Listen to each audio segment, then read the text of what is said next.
Então, eu queria que você falasse um pouco sobre o sigilo médico, qual a importância do sigilo médico, e também eu queria que você abordasse um pouquinho assim sobre quem que pode ter acesso às informações do paciente também. Exatamente. O sigilo médico é um dos princípios bioéticos mais importantes que o médico tem que aplicar no seu dia a dia. Exatamente. Ele precisa colocar para o paciente que o que ele falar durante a consulta, contar, é segredo, somente entre eles dois. Então, a gente sempre fala para o médico, sempre fala para o paciente ser muito sincero em tudo, para ele dar um diagnóstico e um tratamento eficiente. E é essencial que ele conte todos os detalhes e o médico guarde isso no prontuário. E esse prontuário não pode ser mostrado para outros médicos e nem ser falado para outros médicos. Normalmente há consultoria entre médicos, mas fala sobre o caso, mas não detalha mais a situação do paciente para não identificá-lo. Muitos parentes querem saber informações de Exatamente. evolução de questão de emergência, Isso. urgência. A gente não pode, a gente recomenda não dê muitos detalhes. Diga se está bem, se está tudo bem. Se essa pessoa está numa situação crítica, não dê detalhes a mais sobre a doença, pode falar somente o estado de como está para realmente preocupar a família, ser um contato mais humanizado também, ter essa atenção. É importante aplicar isso e as pessoas têm muito medo por conta de vazamentos, internet. O sigilo médico é aplicado, funciona. A gente não tem vazamento, não tem essa questão toda. Os médicos são muito. Eles sabem que isso é uma questão muito importante e que há penalidade se não cumprido isso. E a única maneira de se proteger do sigilo médico é realmente tendo dados importantes. É difícil aplicar o sigilo médico de forma digital em alguns hospitais do interior, imagino, porque normalmente é tudo Ah, papel. Não é digitalizado, não é sim. documental, que dá para fazer uma criptografia mais avançada. Mas realmente ter o cuidado ainda mesmo com o papel.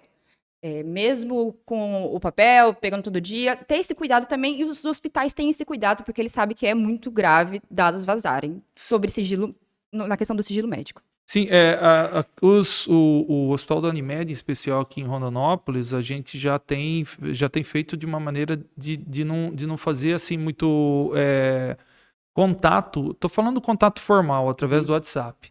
Nós vivemos, né, pessoal, num mundo onde a gente está o tempo inteiro no WhatsApp, em especial aqui no Brasil, né? O Brasil, o WhatsApp pegou muito bem a América do Sul. Então a gente acha normal, às vezes, passar uma mensagem de WhatsApp e a gente sabe que aquilo fica no WhatsApp. E em especial, acho que é muito complicado e a gente tem que, nós médicos e nós profissionais de saúde, não só médicos, técnicos de enfermagem, enfermeiros, etc., todo mundo que tem acesso ao prontuário, é muito importante que a gente não divulgue, em especial exames, né? Nós já vimos alguns casos de exames, pessoas que sofreram AVC famosas e etc., Exatamente. com ressonância exposta. Isso é uma complicação muito grande. Obviamente, nesse caso em específico, deu demissão, e obviamente por justa causa, penso, né? Nós aqui na oncologia, eu te disse ontem, a Uhum. hora que você chegou, eu te mostrei a clínica e eu falei, olha, nós temos aqui essa entrada lateral. E aí a pessoa entra pela lateral, não é vista, e sobe no nosso elevador e vai num quarto separado onde ninguém vê. Nós temos aqui nessa clínica esse tipo de coisa. Porque, pessoal, nem todo mundo quer ser visto. E a pessoa tem direito a isso. Tem pessoas que tem outros médicos que a gente trata, tem políticos, ou pessoas comuns que não querem ser vistos, a gente oferece aqui esse tipo de trabalho. Você sabe que é comum também aqui a gente ter, por exemplo, paciente jovem ou mulher jovem, mas homem, por exemplo, com tumor de testículo, ele não quer que ninguém fique sabendo. Ele quer fazer a cirurgia, depois ele já reconstrói com uma prótese, ele não quer que ninguém fique sabendo. Porque isso vai causar um constrangimento muito grande Exatamente. para ele. Então veja a importância. Eu acho que a Exatamente. gente tem que ter muita ética e seguir esse tipo de coisa ao pé da letra. Vamos falar um pouco, Yasmin, sobre as exceções aí no sigilo médico. Eu queria que você falasse. Existem algumas exceções importantes que os médicos podem, né, aplicar no seu dia a dia, se acontecer. As exceções que existem são quando ocorrer violência doméstica contra a mulher ou contra a criança. Isso é importante saber que o médico é obrigado a Exatamente. denunciar à polícia isso. Isso Não é mesmo. para relatar à polícia o que aconteceu, quais as sequelas que aconteceu com essa paciente, porque isso está no prontuário. Isso é sigilo médico.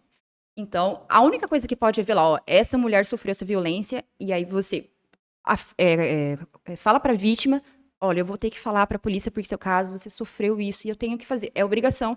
Então, o médico ou o profissional de saúde pode responder de forma Exa penalmente ou administrativamente. exatamente. Então, essas exceções, gente, são muito importantes. Então, se vocês verem essas coisas, e não, sim, é importante isso, saber disso. E também outra coisa que é uma exceção muito importante, são doenças compulsórias.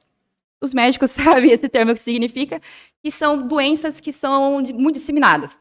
Dengue, AIDS, que tem voltado muito. Covid nós tivemos exatamente, recente, né? Covid. Isso são estatísticas que o Estado usa para alertar a população a questão que teve aumento nisso para a população ter esse cuidado.